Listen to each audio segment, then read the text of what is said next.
Donc mon grand-père Gustave Avis a acheté la propriété en 1894 et le château a été construit entre 1894 et 97.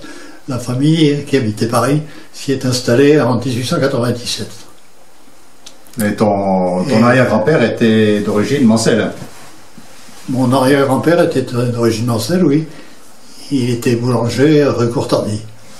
Alors, pour le château, la fabrication du château?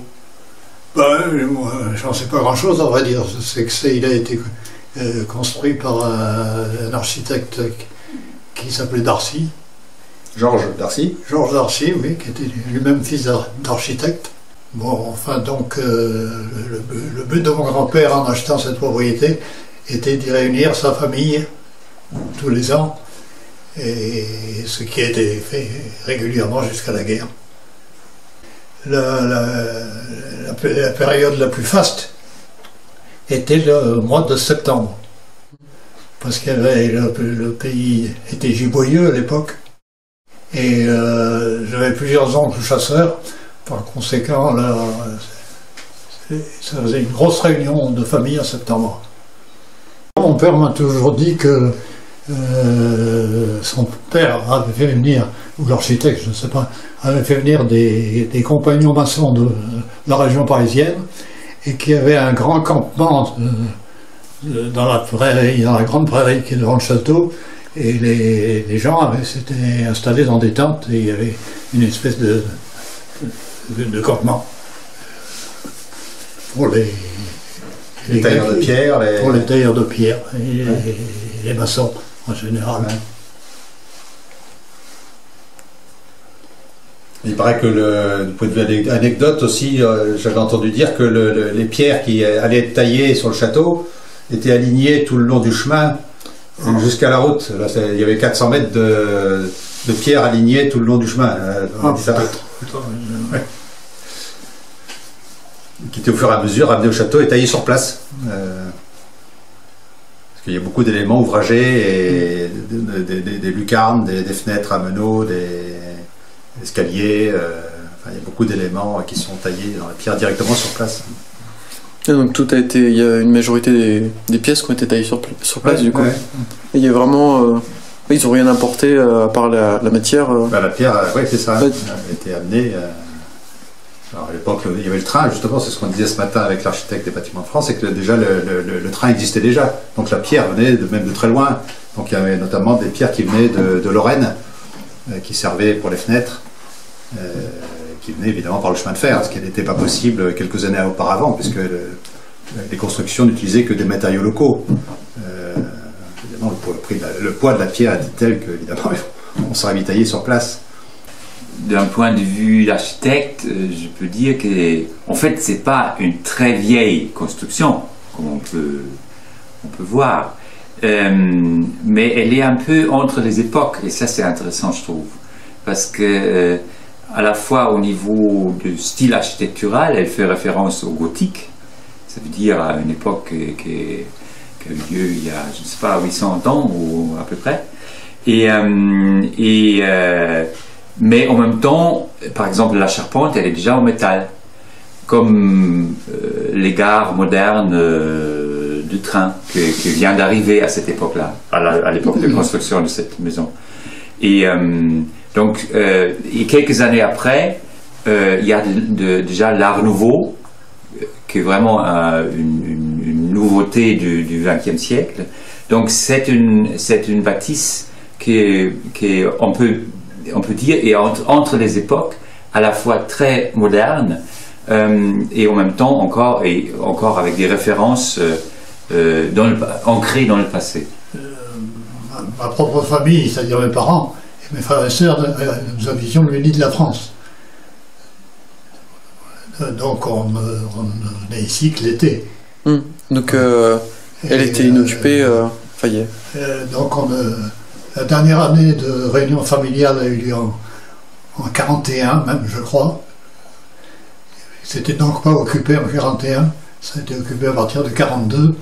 Et ça a été occupé par plaisir, ça n'a pas été une occupation continue. Il y a même des courtes périodes où il n'y avait personne. Il n'y avait pas du tout de représentants de l'armée allemande. Et on sait qu'il y avait un moment, il y a eu un quartier général, je ne sais de quelle importance, il y avait un général à qui mon père avait rendu visite. Et il y a eu également un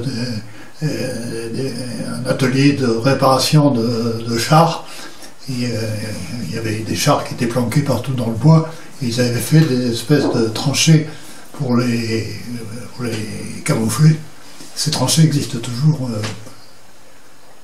D'un point de vue historique, ça correspond à ce qu'on appelle la percée d'Avranches, c'est-à-dire le moment où les alliés, essentiellement américains, puisqu'ils étaient bloqués par un front qui était complètement stabilisé en Normandie, hein, donc ils ont débarqué le 6 juin, mais jusqu'à début août, ils ont été bloqués, quoi. Ils ne pouvaient pas du tout avancer, ou très peu, et malgré des combats épouvantables, des bombardements, Saint-Lô a été rasé, Caen pareil, enfin bon, ça a été extrêmement dur. Et ils ont fini par percer sur l'extrême ouest du front, hein, à Avranches, donc. Et Patton, qui commandait cette partie-là donc pour l'armée américaine, est parti à toute vitesse plein sud, à travers la Bretagne, et il a fait un mouvement tournant vers l'est, et il est arrivé au Mans par la partie ouest du Mans, hein, et est arrivé donc sur les arrières des armées allemandes. Le commandement de la 7e armée allemande était au Mans. D'ailleurs, on peut visiter le blocos, là, il est visitable depuis l'année dernière, je crois, dans le centre du Mans, où se trouvait le général qui commandait les troupes de cette 7e armée. Et donc, les Allemands ont été un peu pris de court et ont été obligés de se replier un peu en catastrophe.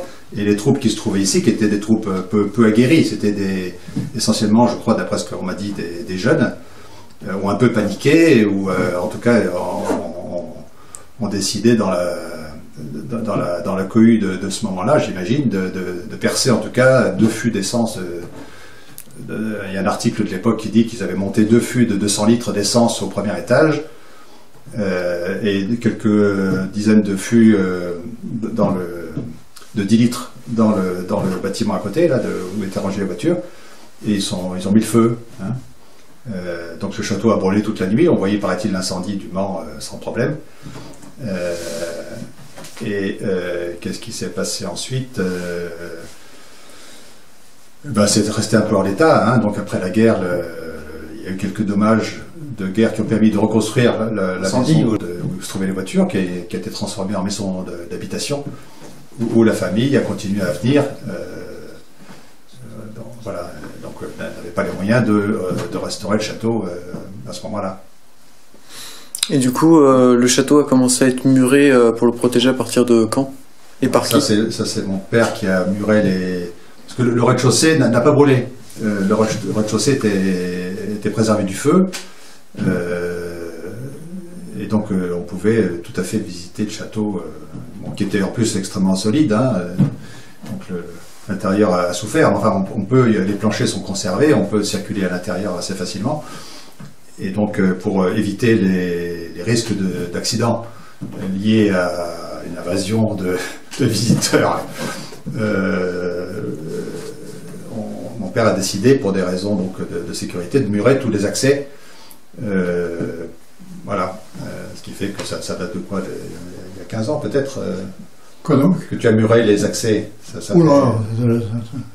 fait une quinzaine d'années. Hein. Oh, ça fait bien plus que ça. Nous sommes ici depuis bientôt 30 ans, et je l'ai fait avant que nous soyons installés ici. Ah bon? Ah oui, c'est depuis 30 ans. Je n'avais bouché que ce qui était au niveau du sol. Oui, rez-de-chaussée. Rez-de-chaussée. Mais les envahisseurs sont passés par-dessus, à l'étage du dessus.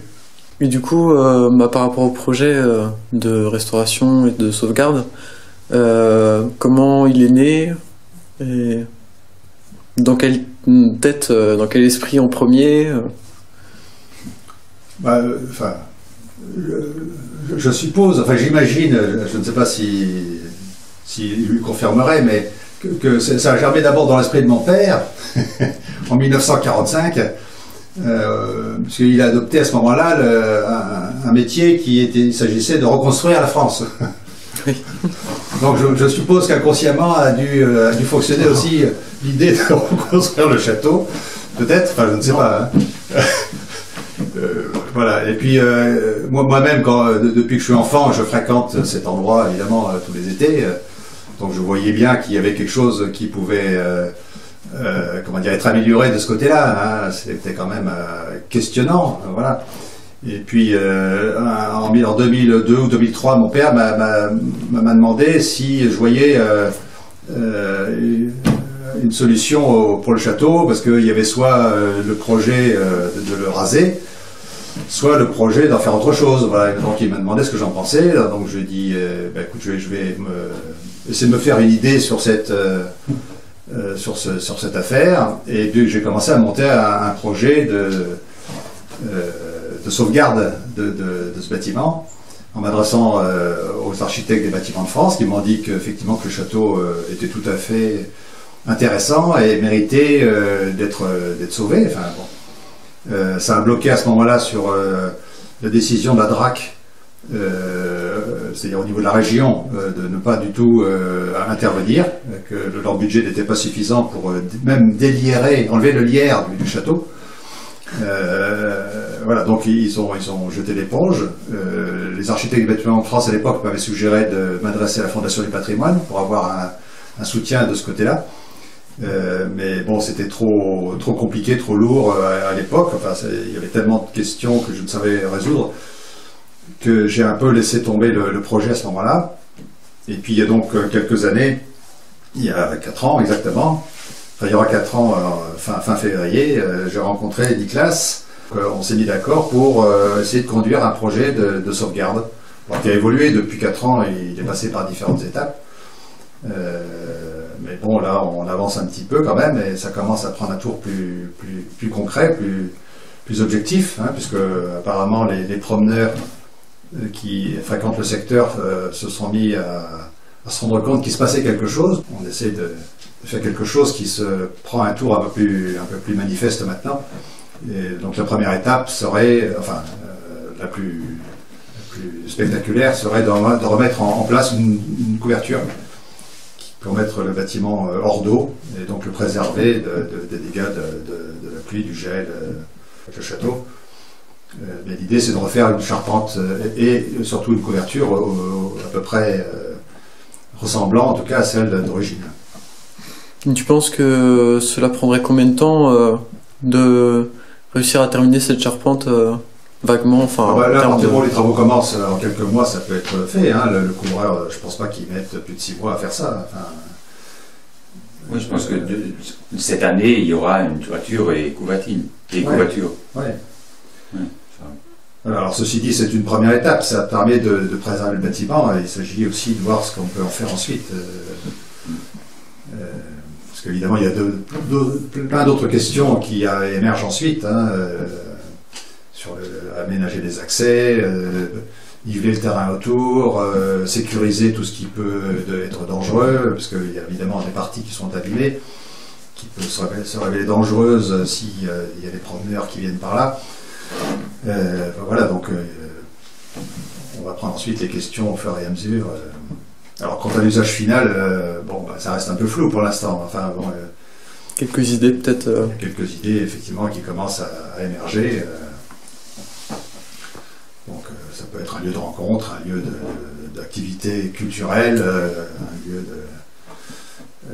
enfin bon, tout ça, ça reste à affiner. Ça peut être aussi un peu mixte, je veux dire.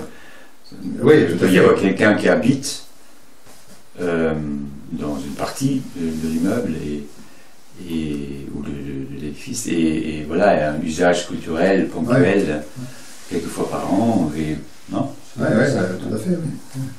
Et en fait, on n'a pas peur, enfin, je pense que vous n'avez pas peur de laisser une partie du bâtiment tout simplement vide. Ça aussi, ça fait partie du projet de ne pas vouloir tout occuper si on n'a pas besoin. Et garder une partie de l'ancien château. Enfin, Oui, tout simplement inoccupé, oui. le protéger pour que ça ne s'abîme pas plus et le conserver en état et tout simplement attendre.